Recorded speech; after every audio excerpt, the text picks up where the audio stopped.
This is problem 813. It is on page 402. The coefficient of static friction between the drum and brake bar is 40%. If a moment of 35 Newton meters, well, I guess that's worded incorrectly. If the moment, if the moment M equals 35 Newton meters, determine the smallest force P that needs to be applied to the brake bar in order to prevent the drum from rotating. Also determine the corresponding horizontal and vertical components of reaction at pin O, which is at the center of the drum. Neglect the weight and thickness of the bar brake. The drum, though, has a mass of 25 kilograms. So what does this look like? Well, here is the bar. It pivots on ground at A. There is a force P pulling down on the end of this bar to push the bar against a drum. We're trying to hold and brake against a 35 Newton meter moment. Now this point of contact is B, and the length of the bar from B out to the point where the force is applied is 300 millimeters. The length of the bar from B back to this elbow is 700 millimeters, and the height of the bar is 500 millimeters.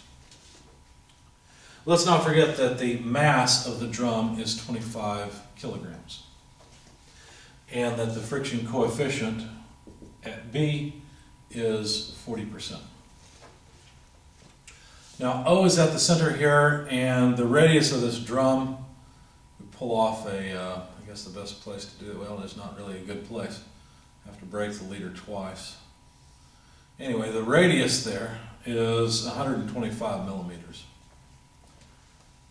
I guess I could have broken it once by pulling it off down here. There we go, that's better. So there's the radius of the drum. So what I did is to make or draw free body diagrams, and I guess I'll put them down here. There were two. I made a free body diagram of the drum.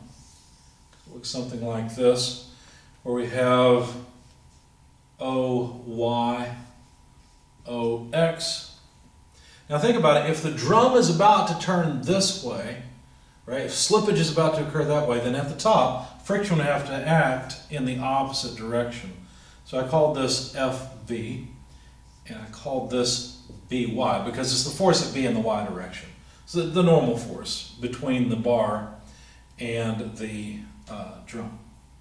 Now don't forget that the drum has some weight. I labeled that W. And of course, let's not forget that a moment is applied to that drum. Now the bar itself, we draw it here.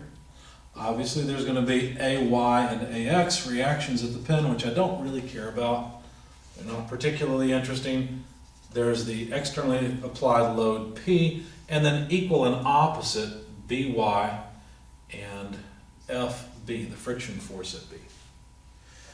So what I did is I began with the drum and said, okay, if we sum moments about O taking counter... Now why would I do that? Why would I sum moments about O? Well, it gets rid of OX and OY, which I need, but I don't care about right now. In fact, it gets rid of the weight and BY. What this will do is allow me to calculate the friction force necessary to overcome the moment of 35 Newton meters. So that's why I sum moments about O from the very beginning. So it should be equal to 0, because this should be static. So there's a moment applied.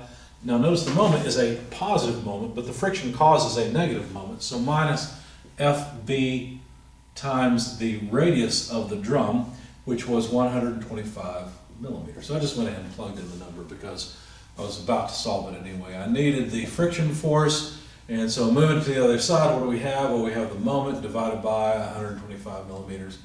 I don't usually like plugging in numbers so quickly, but this is pretty straightforward, so why not?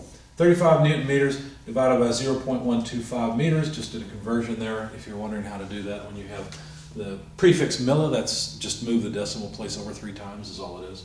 So just take the decimal place and go 1, 2, 3, and you're done. You got meters now. Then the 2 meters cancel. This is, of course, an eighth, so it's 8 times 35, and 8 times 35 comes out to 280 newtons. Okay? So there's the frictional force required to hold the drum in place. Now they wanted the OX, OY, the reactions at O, so I went ahead and summed forces in the Y direction. Let's see, yeah. I wanted to sum forces in the Y direction, and so what would that give me? Well, let's see, we'd have OY positive minus BY minus the weight equals 0. Now notice, I don't know BY yet, but what I should have done before I did this, let's get a little bit of space here I guess, is to say, well, you know, the friction force FB is related to BY by the friction coefficient. And so from this we can get BY by simply taking the friction force and dividing it by the friction coefficient. So 280 newtons divided by the friction coefficient of 40% tells me the value for BY, and that comes out to 700 newtons. Okay? So now, in my sum of forces in the Y direction, I can ask the question, what is the Y component of force at O? So take these two terms to the other side, we get BY plus weight. So BY we just found out is 700 newtons. The weight would be the mass of the drum, 25 kilograms, multiplied by 9.81 meters per second squared. Now, kilograms meters per second squared are newtons, and so this works. So OY, let's just do it this way, OY equals, plug that into your calculator, it's 945.25 newtons. So there's OY that they wanted. And of course, summing forces in the horizontal direction will give us OX, and that's pretty easy. You can see OX must actually act in the opposite direction and be equal and opposite to FB. If you're worried about the moment, say, well, it seems like that moment should affect the horizontal force balance. Well, you're right. The way it does is by affecting the magnitude of FB. Because without that moment, there wouldn't need to be any friction at B to hold everything in static equilibrium. So the effect of the moment is already built into the friction force. And I should just do it this way. The sum of forces in the x direction implies that OX is negative FB. And so that would be negative 280 newtons. In other words, I just chose the wrong direction. In fact, OX pushes in the other direction, okay? Or you could say it's negative in that direction. Either way. So that answers some of the questions. Let me jot it down because I need to erase this. OX is a negative 280 newtons versus the direction I've drawn. We found that, see, I think we're done with the friction coefficient, so I'll get rid of it. We found that BY is equal to what? 700 newtons. And we found that OY is equal to 945.25 newtons. So that way I can write up a little higher without all of this in my way. Now that doesn't answer all the questions. One of the questions was how much force has to be applied in order to hold this in static equilibrium. So I'm going to some moments about A, again taking counterclockwise as positive because I don't care about AX and AY. I don't want to bother calculating them and doing that extra work if it's unnecessary.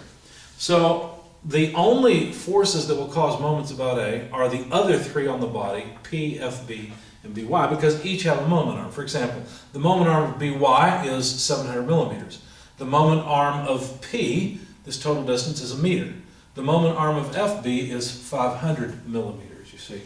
So I can write P times 1,000 millimeters, which is, of course, 1 meter. So positive moment of P about A, minus BY times its moment arm. Well, BY's moment arm, notice that BY is actually pointed up on the bar, so it causes a negative moment. Its moment arm is 700 millimeters.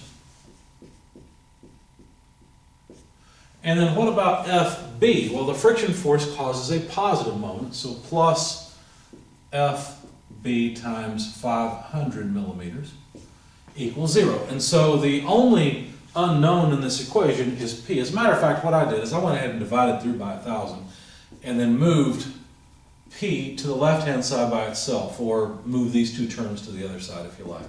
So if I divide by 1,000, I'm going to get 0.7. If I move this to the other side, it's going to be positive. So 0.7 of BY.